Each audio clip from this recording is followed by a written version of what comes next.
if you knew you were enough? What would your life look like? What would love look like? This is the Enough Factor broadcast, where we're redefining what makes you enough in life and in love. Now here's your host, Suzette Virnon. Hello everybody, it's your life coach and relationship solutionist Suzette Virnon, and welcome to my Enough Factor podcast. Each week we endeavor to amplify what I've identified as 3 critical factors. I call them 3 critical factors of enoughness. They are your voice, your value, and your vision. For I have found that when these are amplified, wow, you have a better experience of life and of love. And that's what we all want. The reason why you're listening to me, I'd wager, is because you want more from your relationships. So I help high-achieving women just like you who are over 40 to redefine what makes them enough in life and in love on their own terms, thereby helping them to break the cycle of failed relationships and attract great love into their lives. As always, I am so happy that out of all the podcasts you could be listening to right now, you decided to listen to mine. And if you're new, a hearty Southern girl welcome. What you will experience is not just surface relationship talk, not just tips and tricks and techniques. Nothing like that. What I do is get underneath the skin. I deep dive into what lies underneath the question, am I enough? And if so, why am I enough? For I have found it is so critical to your experience of relationships that you are not questioning your worthiness, right, to have the love that you desire. And so I challenge every belief, every ideology, every disconnect, and every story that is trying to make you believe that you have to perform a certain way, that you have to earn your worthiness to have great love on your terms. Quite the contrary. You don't have to earn a doggone thing. You were born enough. You are enough. And you always will be enough. For the last few days, I have really been thinking so much about this one word. It begins with an S, and I hear it, more times than I wish I did when it came to women's experiences with men. You know what that S word is? No, it's not sex. Rather, it is settling. Settling. One of the major complaints I hear from women over 40 when they recount their relationship woe, struggle, challenge, is that they feel like they are settling for less than what they want and what they deserve. And to an objective thinker, you would say to yourself, well, then just stop. If you feel like you're settling for something, then just stop settling. And I'm sure they would respond, it's not that simple. When feelings are involved, it's not that simple. Well, I want to give you something more to marinate on. We call it marinating. I want you to think about this when you consider continuing to settle. First of all, let's look at what the definition of settling is. When people come to me and they say they are settling, usually it means they are tolerating something that they really don't want. They're tolerating a behavior, a circumstance, something that they really don't want. And they'll often say, I deserve better. I deserve more, right? So there is this tug of war between what you really want and tolerating what you don't want. So why? Why would a woman, a smart woman, a woman who is in touch with her feelings, a woman that can articulate very clearly what's going on in her relationship that she does not want to happen, why would she settle? Is it merely because feelings are involved? Perhaps. But let's dig a little deeper in this whole settling soil, shall we? I know when I used to settle for what I didn't want, there was a payoff. There was a payoff to me settling. Now, it might not have been one, but in my mind, there was a payoff. There was something that I was getting from settling, or something that I felt like I could get if I tolerated this a little bit longer. And so I talked myself into tolerating. I try to rationalize it. I try to see it from a different point of view.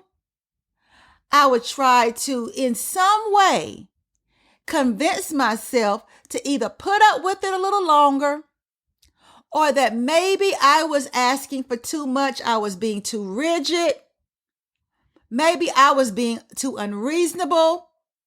And I needed to try my best to see it from that person's point of view, to try my best to open up my heart, to become willing to settle. Now, at the time, I wasn't thinking it was settling.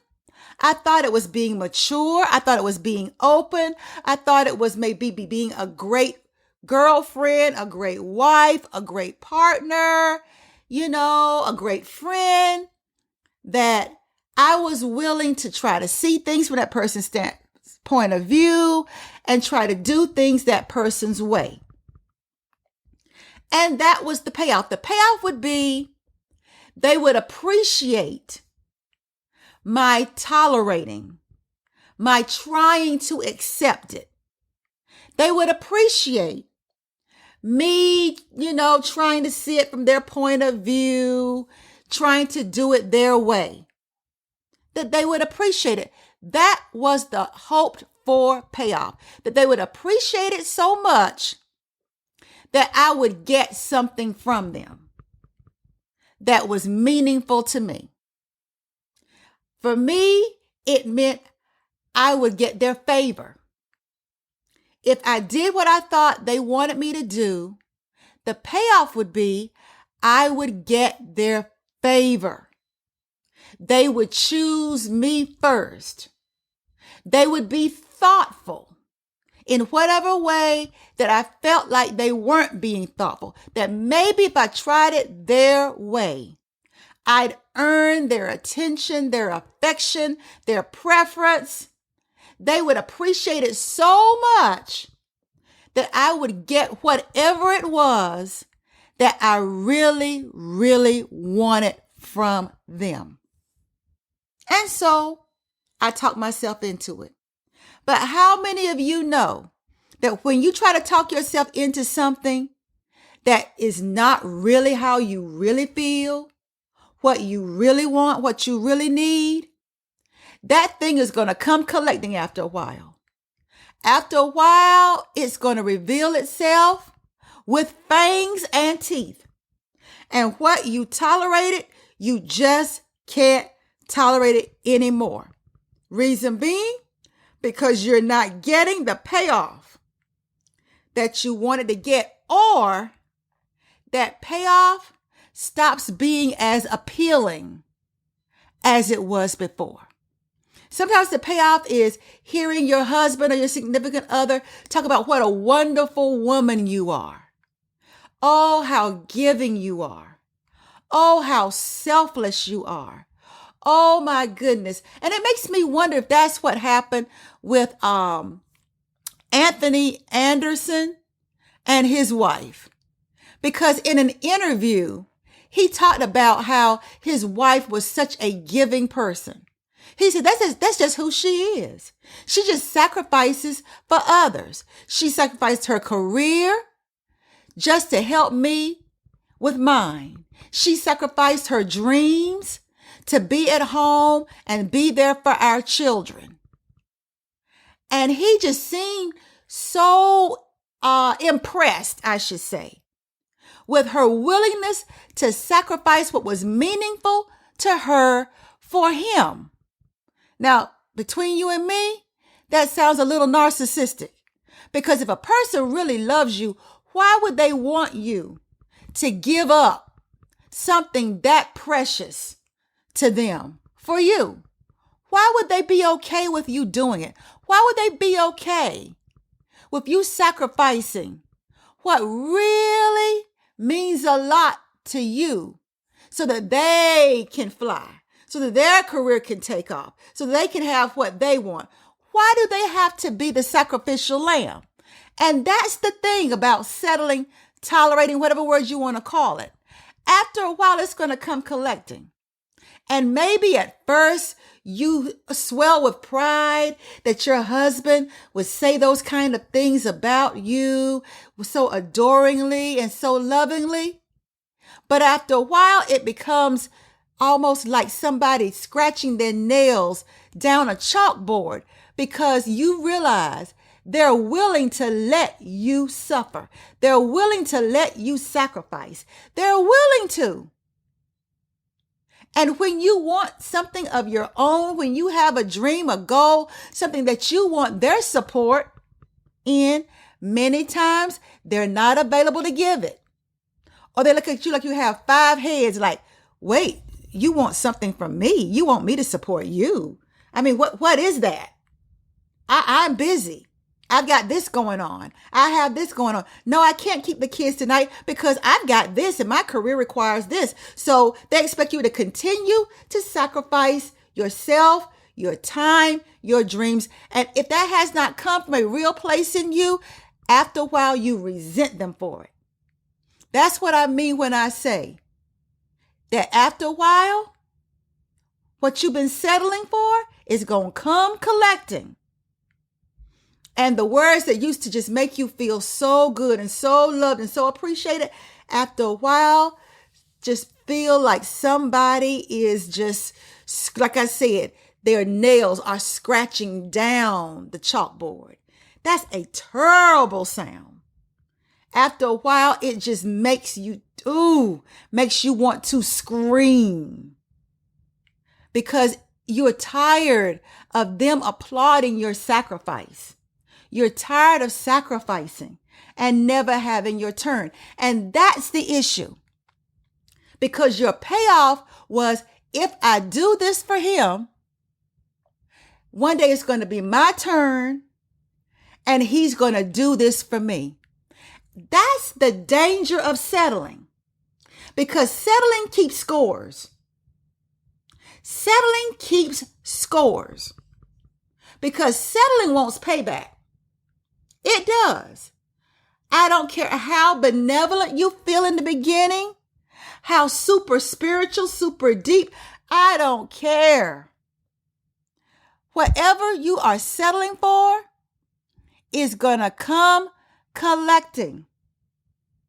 It's going to come collecting. And that collection is, I've done enough. It's my turn now. It's your turn to keep the kids. It's your turn to sacrifice. It's your turn to fix the meals. It's your turn to do without so that I can have what I've put off for all these years for you. And sadly, though, the person that you're looking for to do that never had it in them to do it in the first place. And now you feel like you've been played. You feel like you have been taken for granted. You feel like you've been betrayed, when the truth of the matter is you had to first betray yourself before he ever did. And now a special announcement. If you've tried to do love on their terms and it didn't work, I've got the answer. Love on your terms. A free 5-day masterclass that takes you out of the passenger seat and into the driver's seat where you belong. To learn more and to sign up, go to SuzetteSolutions.com. That's SuzetteSolutions.com. It's free. It's now. That's SuzetteSolutions.com. I look forward to seeing you there.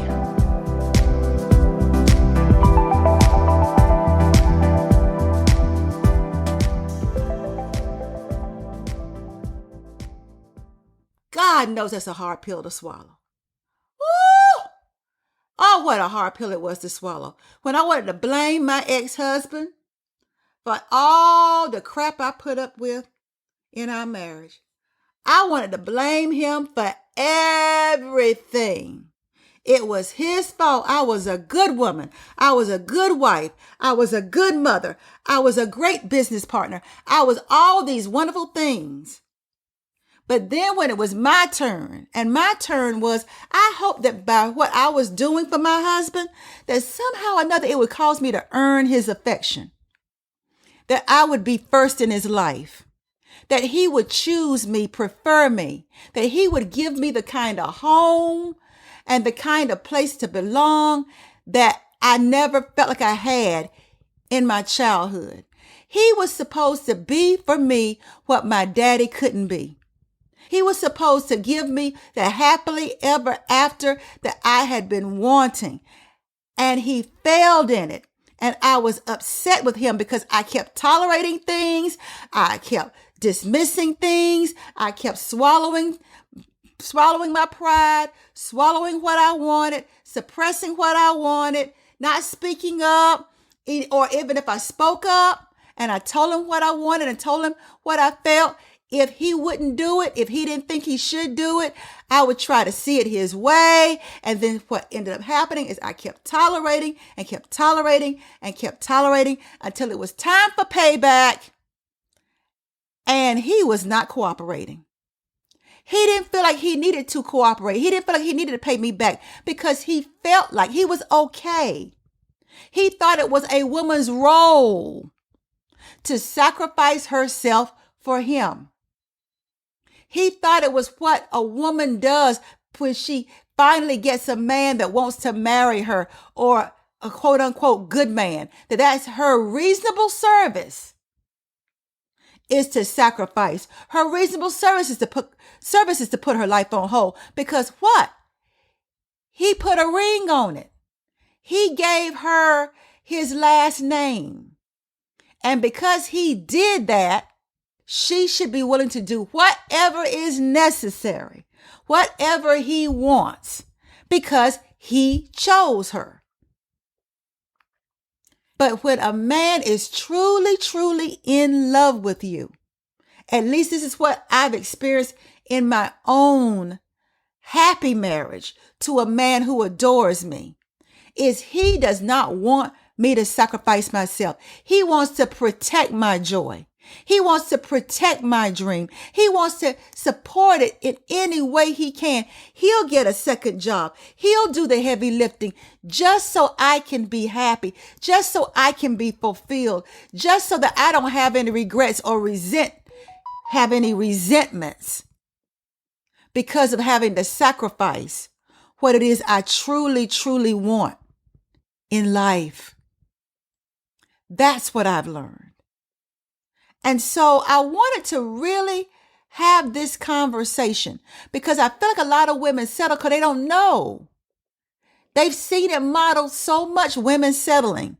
Women just being grateful that they are picked. Women just being grateful that they have a ring on it. Women just being grateful that a man married them, that they sacrifice everything. They sacrifice their voice, their value, and their vision. They sacrifice it, and they're supposed to be happy. But a little bit of them dies.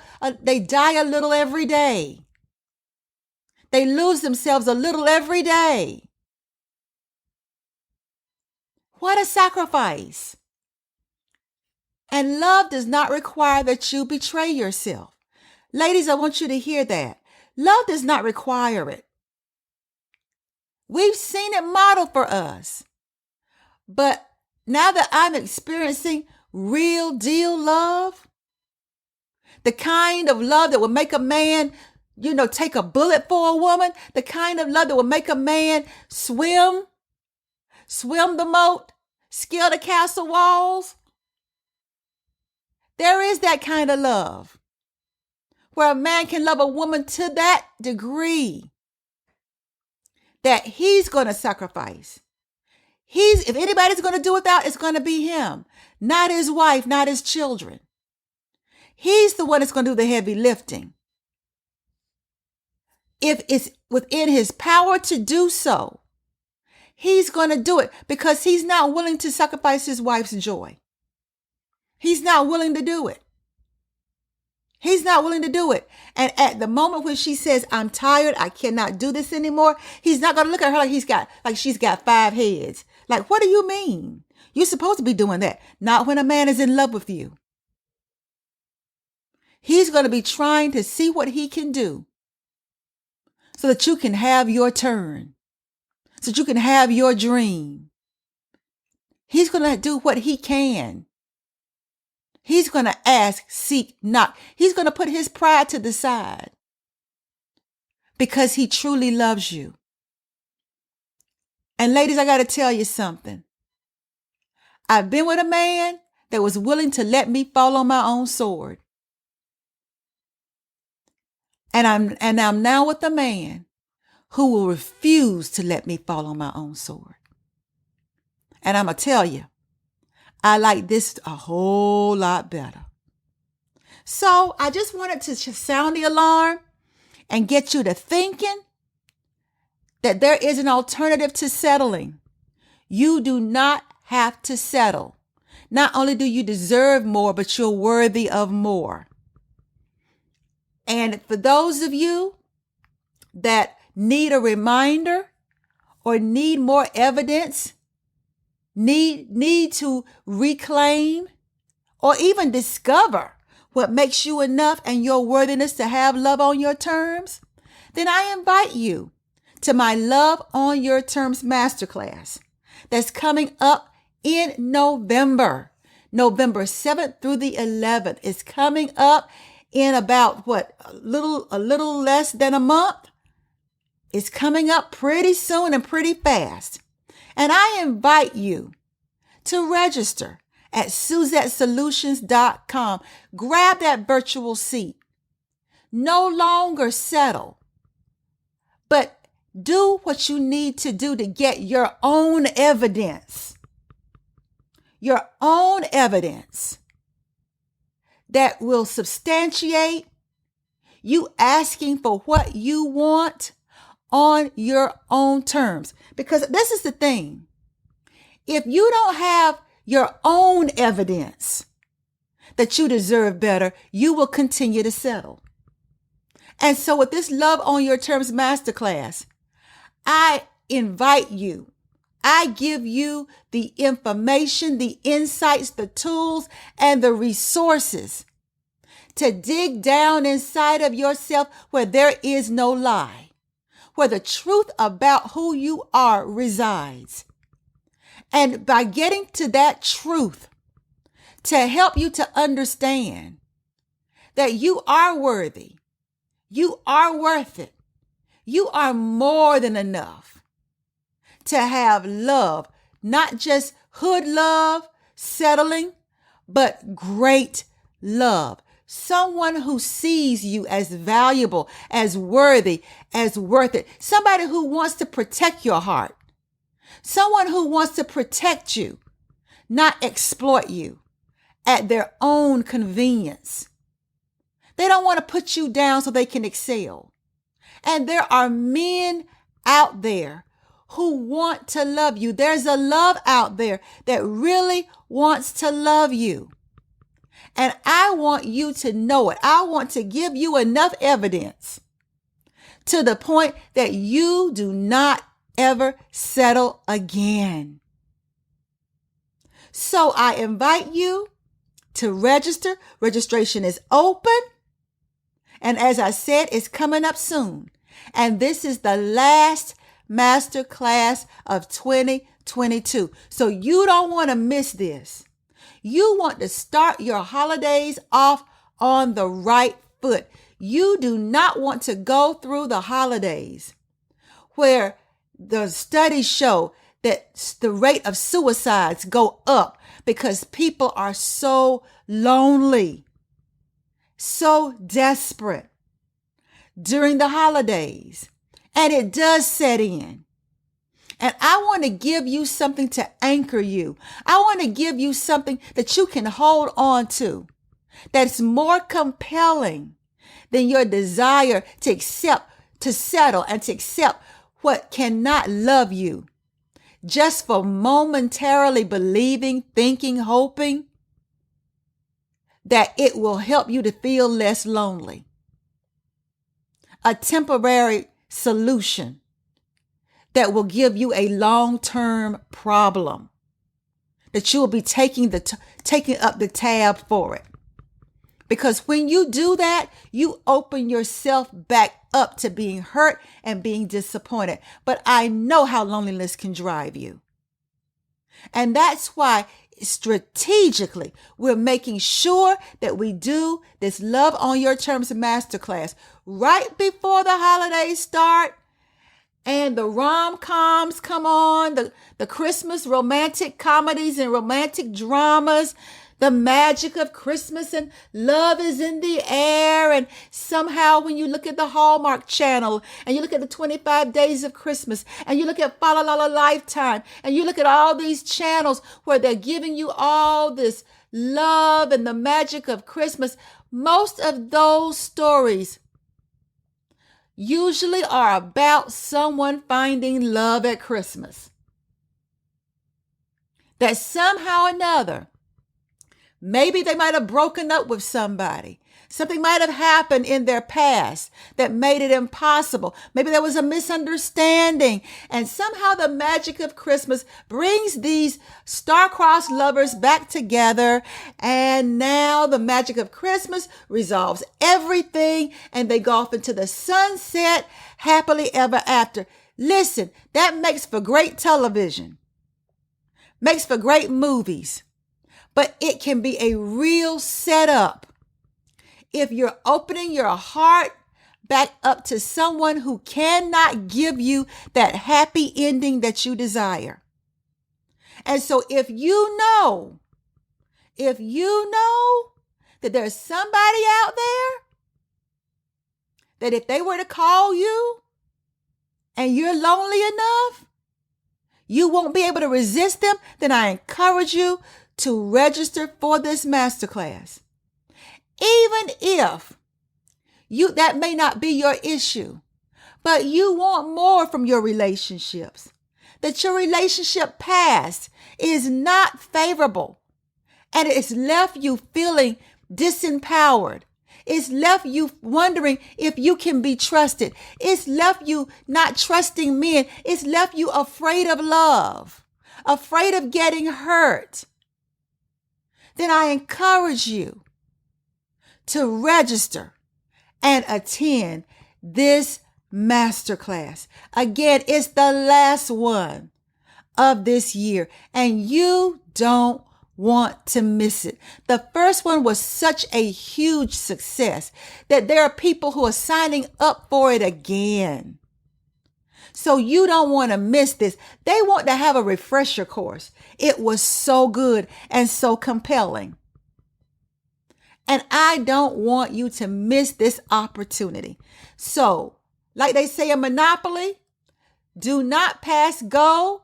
Do not collect $100, right? come on, rush on to SuzetteSolutions.com and register for this masterclass. I look forward to seeing you there. And until then, just in case no one has told you, I want you to never ever forget that you are 100% worthy, you are 100% worth it, you are 100% enough. Bye now.